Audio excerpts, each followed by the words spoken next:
Magandang gabi po sa ating lahat. Unang-una na po ay gusto ko pong magpasalamat sa inyong lahat. Kahapon pa po ay tinitingnan ko na kayo. Lalong-lalo na po yung nanggaling pa sa malalayong lugar. Meron pa po ako nakitang nasa panig ng katandaan, mga lolo at mga lola. Kahit na po ang lakas ng buhos ng ulan, walang tumitinag, walang umuuwi. Lalo na kung nagpapahayag po kayo ng ating pagkakaisa. Ang ating hinahanap na katarungan, hinahanap nating katotohanan, transparency at accountability. Salamat po sa lahat ng mga kapatid sa Iglesia ni Cristo.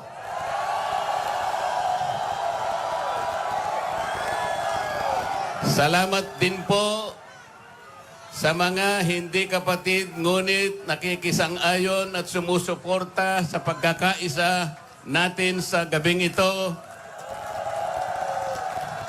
Ang iba po ay mga kakilala ko, yung iba po ay hindi ko man kakilala, ngunit nagpahayag po sila ng pagsuporta at pagmamahal sa ating bansa at sa ginagawa natin ngayon. Hindi na nga po sana ako pupunta dito kasi baka akalain po nung iba, ako pa po yung nag-i-instigate, hindi po. Ang palagi ko pong ginagawa, kagaya ng palagi kong sinasabi, ay kailangan maipakita natin kung ano ang tunay at tapat na paglilingkod ng isang public servant sa pamahalaan. Gusto ko pong gamitin ang aking sarili na isang mabuting halimbawa kung paano ang isang public official ay tumupad ng kanyang tungkulin dahil sa pinagtiwalaan ng mga tao para sila ay paglingkuran. Hindi ko po alam kung paano ko kayo pasasalamatan sa tuwing nababanggit ang aking pangalan na sinusuportahan po ninyo ang aking ginagawa para sa ating bansa.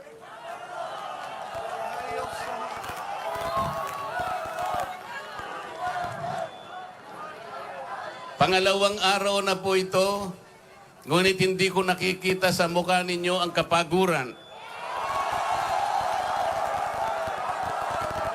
Hindi ko po alam kung paano ako magpapasalamat sa inyo. Kung magagawa ko lang, napuntahan ko kayong isa-isa para yakapin ko kayo. Gagawin ko po.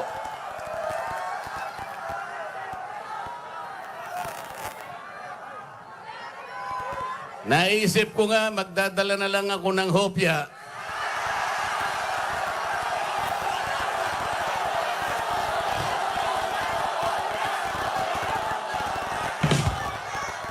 Pero nung makita ko po na napakarami ninyo, kahit 30 pabrika ng hopya, hindi magkakasa sa inyo.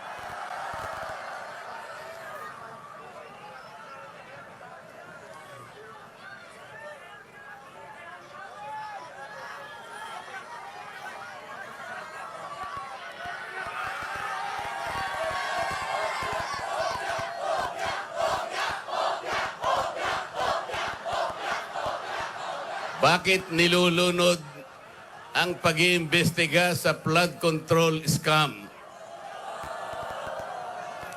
Bakit si Marcoleta ang ikukulong, kayo ang mandarambong?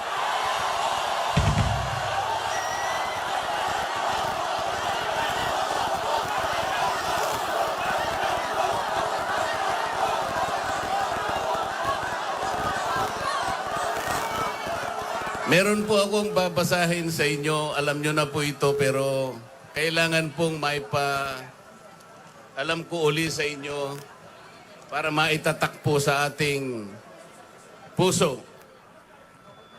Ang babasahin ko po sa inyo ay yung pambungad o yung preambulo ng ating saligang batas. Ito po ang kauna-unahan, ito ang pambungad, ito yung panimula. Kung tawagin natin sa English ay preamble. Ito po ang sama-samang isinulat ng bawat isang Pilipino noong ang ating saligang batas ay ating pinagtibay. Babasahin ko po. Kami, ang nakapangyariang sambayanang Pilipino na humihingi ng tulong sa makapangyarihang Diyos upang bumuo ng isang makatarungan at makataong lipunan at magtatag ng isang pamahalaan nakakatawan sa aming mga mithiin at mga lunggatiin, magtataguyod ng kabutihan sa bawat isa, mangangalaga at magpapaunlad ng aming kamanahan at titiyak para sa aming sarili at sa angkanang susunod ng mga biyaya ng kalayaan at demokrasya sa ilalim ng pananaig ng batas at ng pamahalaang puspos ng katotohanan, katarungan, kalayaan, pag-ibig, pagkakapantay-pantay at kapayapaan ay naglalagda at naghahayag ng konstitusyong ito.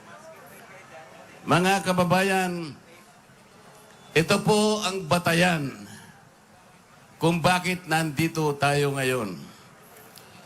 Nais nating ipaalala sa pamahalaan ang ating mga layunin, ang ating mga adhikain, ang ating mga pangarap para sa ating sarili at sa susunod na saling lahi, at ang ating pangarap sa ating pinakamamahal na bansa. Ito po ang aking paninindigan at alam ko ito ang ating pinagkaisang paninindigan ngayong gabi. Nakahanda po akong magpakulong. Kung kinakailangang maaresto po ako, wala pong problema. Kung ito po ang kabayarang hinihingi para ipagtanggol ko ang katarungan at ang pambansang kagalingan at ang interes ng mamamayang Pilipino,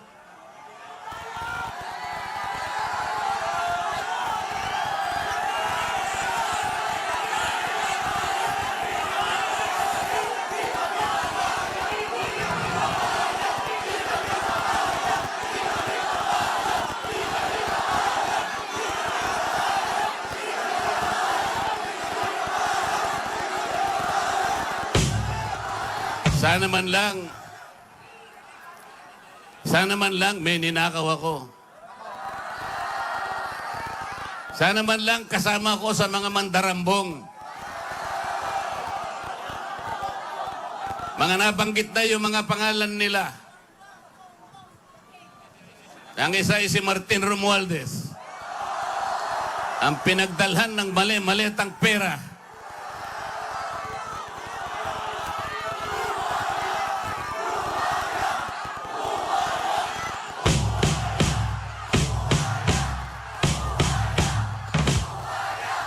Ako po ang ibinibintang nila sa akin ay salaping pantulong para sa kampanya para ako'y manalong isang senador. Mga kaibigan po na pribado at sarili nilang pera ang kanilang itinulong sa akin, baka sakaling manalo nga po ako at nanalo nga po.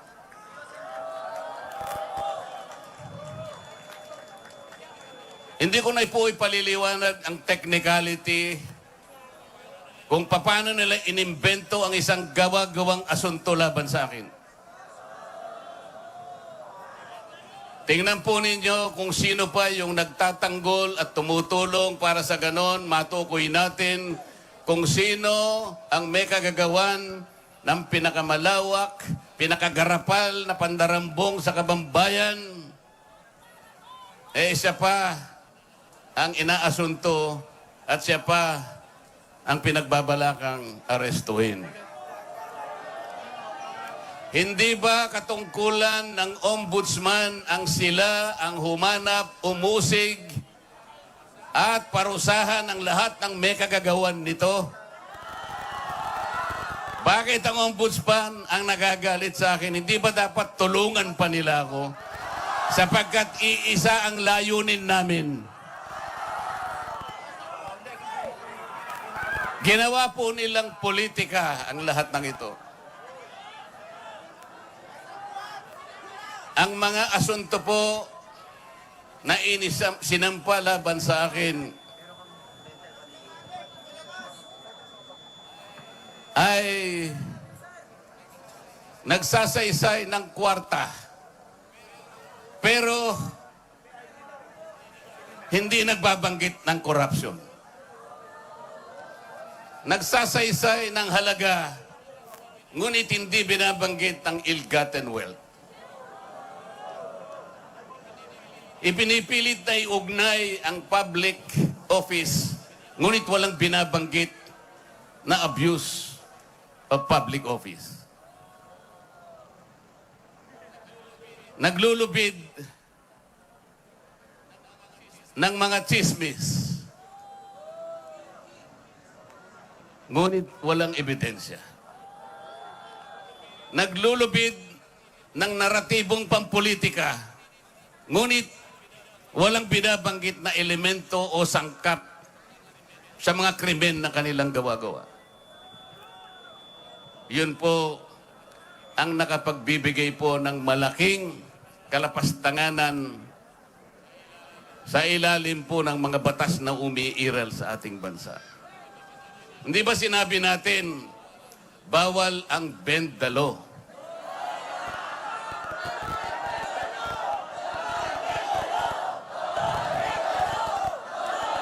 Ayun. Don't bend the law.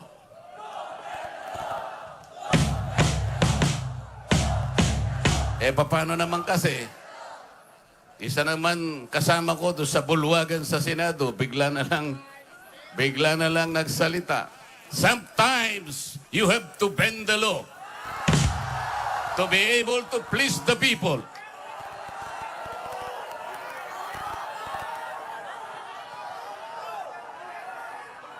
Sumagot naman yung kausap.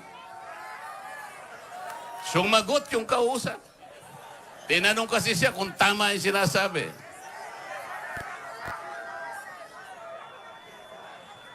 Ang sabi niya, yes, sir.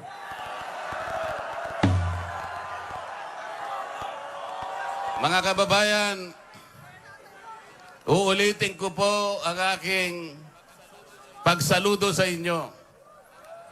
Ang aking paggalang, ang aking pagpapasalamat sa ipinakita ninyong pagsuporta at pagmamahal sa akin at sa mga bagay na ipinaglalaban nating lahat.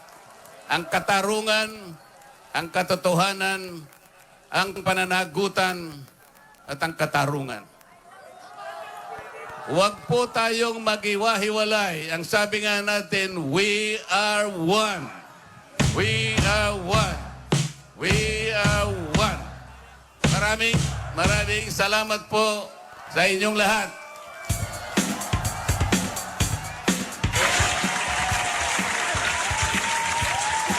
Sampung palakpak para kay Senator Marcoleta. Dagdagan pa natin because we are